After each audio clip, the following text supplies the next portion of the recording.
Моментално се наоѓаме на улицата Струшка во населбата Козле. Може ли да ни кажете што поточно се работи тука на терен?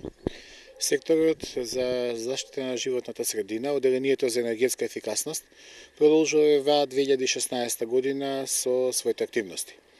Тука ја менуваме инсталацијата која што е уште од пред 70-тите години, значи одамна го има завршено и својот век и рок на траење, и на местото на старите 12 светилки ќе поставиме 20 нови.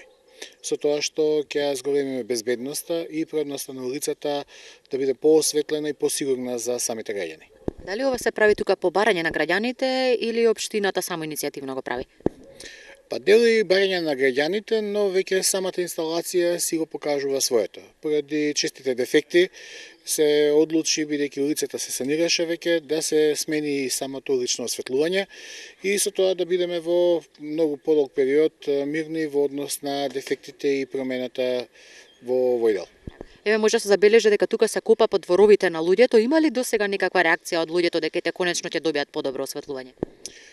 Реакции имаме, значи, позитивни и негативни. Негативните се смисол да бидејќи влегуваме во приватни дворови, но позитивните се тие што кога им го покажавме проектот, како ќе биде сето тоа изведено, колкав број на нови светилки ќе ставиме, луѓето беа премногу задоволни. Може ли да ни кажете дали ќе се работи на некои други места освен тука на улицата Струшка?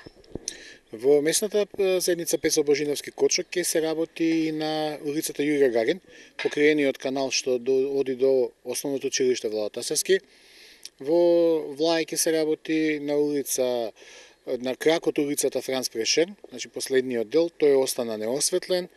Исто улицата Влај 1, која што е, улицата Корушка, се предвидува во местната заедница Карпош 1 и улицата помеѓу Карпош 1 и Карпош 2 Никола Тесла да биде комплетно реновирана, бидејќи таму столбовите се навистина од после земјотресот.